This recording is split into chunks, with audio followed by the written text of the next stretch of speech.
Dando sequência ao nosso estudo de direito penal, agora eu gostaria de falar com vocês do inciso 6 do artigo 121, parágrafo 2º, que vai tratar do feminicídio.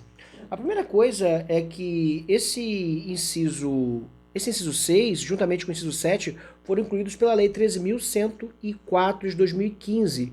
E muito embora o título diga feminicídio, essa lei incluiu também uma qualificadora no que se refere aos homicídios praticados contra agentes de segurança. Mas vamos por partes. Inciso 6.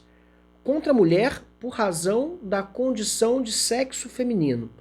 E aí aqui efetivamente eu tenho uma noção bastante ligada aos crimes de violência doméstica e familiar contra a mulher. Perceba que a qualificadora do feminicídio não faz alusão direta a essa condição da familiaridade ou da relação pré-existente de afeto, muito embora na grande maioria dos casos, infelizmente, as mulheres sejam efetivamente mortas por seus companheiros ou por seus ex-companheiros.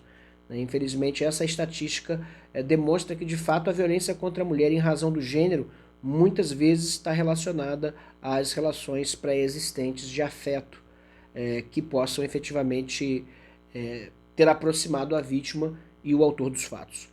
Por outro lado, o tipo legal não faz uma referência expressa à violência doméstica e familiar contra a mulher. Atenção. E aí, efetivamente, existem alguns casos que são marcados pela misoginia dos agentes, como, por exemplo, o massacre de Realengo, na qual um atirador ingressou numa escola e atirava preferencialmente em meninas de até 12 ou 13 anos, adolescentes, uma coisa horrível. E esse massacre ficou marcado por essa preferência, por essa predileção do atirador por atirar em mulheres. E daí, efetivamente, essa razão da condição feminina, né, a condição do sexo feminino ou a condição de gênero, né, talvez mais apropriadamente falando, ela vai efetivamente ser uma das causas que vão atrair essa qualificadora.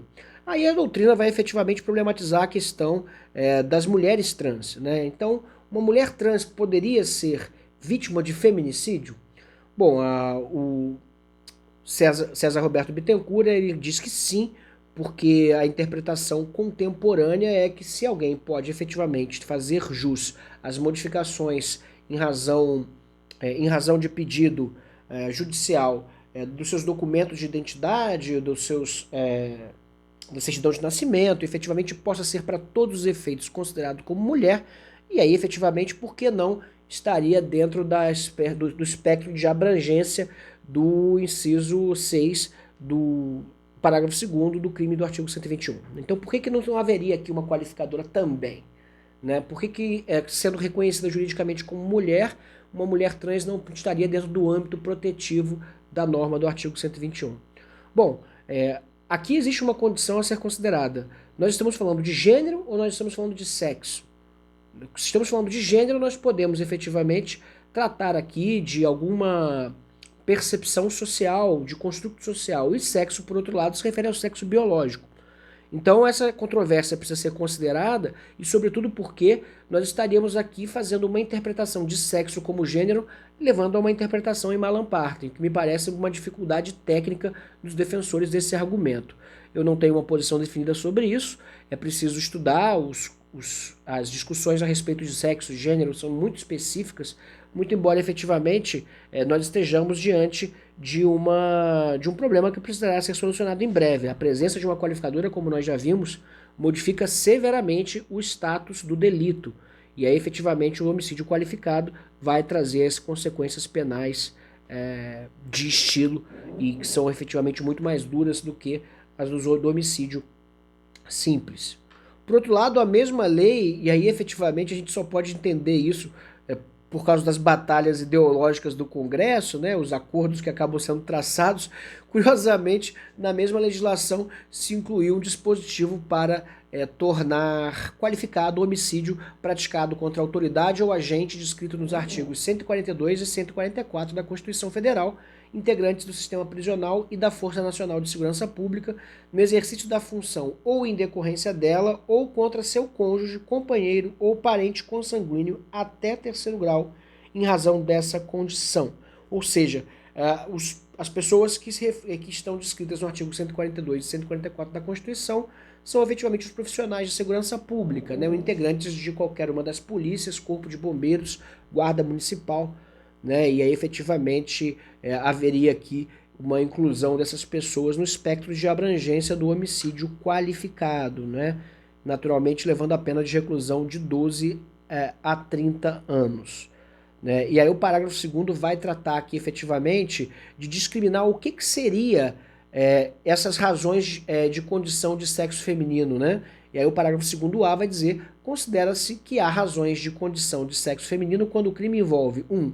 A violência doméstica e familiar contra a mulher, hipótese mais convencional, como nós já mencionamos, e 2. Menosprezo ou discriminação à condição de mulher, o comportamento social descrito como misoginia.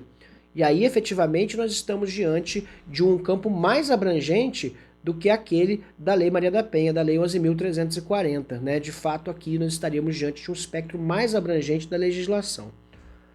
Pessoal, o que é preciso considerar ainda a respeito dos crimes de homicídio qualificado? Será que é possível que um homicídio possa ser, ao mesmo tempo, qualificado e privilegiado? Depende. Se nós estamos falando do motivo, e aí nós teríamos um motivo torpe, dificilmente nós poderíamos, dentro de um esforço hermenêutico, chegar à conclusão de que um motivo poderia ser, ao mesmo tempo, torpe ou fútil e de relevante valor social ou moral, ou logo após a provocação injusta da vítima. E aí, efetivamente, haveria uma dificuldade muito grande de encontrar um exemplo nesses termos. Por outro lado, nada impede que a motivação seja de relevante valor social ou moral, por exemplo, e o meio empregado seja um meio que qualifique o homicídio, tal como, por exemplo, o uso de uma arma de fogo, caracterizando aí a surpresa e a dificuldade de defesa. Inciso 4º, por exemplo, um dos mais empregados na qualificação de homicídios qualificados, né, nas tipificações de homicídios qualificados, melhor dizendo. Então, efetivamente, nada impede que uma qualificadora que se refira aos meios empregados possa ser combinada com a causa de diminuição de pena do homicídio privilegiado. E nós teríamos a hipótese curiosa de um homicídio que é ao mesmo tempo qualificado, mas sobre ele recairia aí a causa de redução de pena do parágrafo 1º, o homicídio privilegiado. Então, o homicídio qualificado privilegiado seria possível. Outra consideração importante que eu gostaria de fazer com vocês a respeito do tema do homicídio qualificado. Será que existe homicídio triplamente qualificado, como nós costumamos ver nos jornais, ou duplamente qualificado, né? E aí será que isso existe, essa figura jurídica do triplamente qualificado? Eu acho engraçado porque quase todas as manchetes de jornal falam triplamente qualificado, né? É quase como se as qualificadoras andassem em trios, né? Bom, eu tenho a consideração de que não é possível o uso dessa terminologia, porque nós temos aqui, então, do ponto de vista do homicídio doloso, 3 hipóteses. Ou o homicídio é doloso simples, ou ele é o homicídio doloso qualificado, ou ele é o homicídio doloso privilegiado. Me parece ser aí efetivamente as 3 hipóteses de homicídio doloso.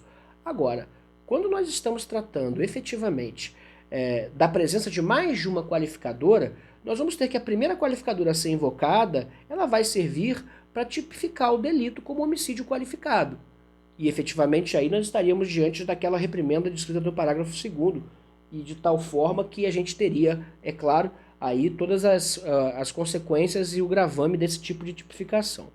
Por outro lado, se há mais de uma qualificadora, nós não poderíamos pensar aqui na hipótese do concurso de crimes pura e tão somente, do concurso material, por exemplo, porque há diferentes qualificadoras, porque a ação foi uma ação, um homicídio, né? Ou pelo menos aqui dada na hipótese de um homicídio único.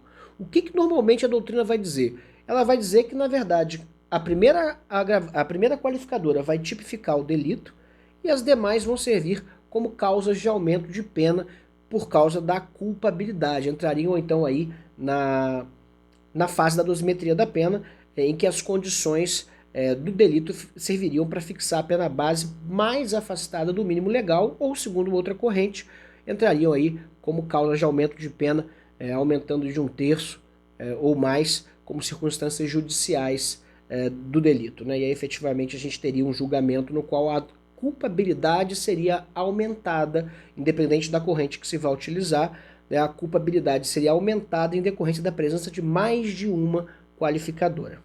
Certo, pessoal? Muito obrigado pela atenção de vocês e até os próximos vídeos.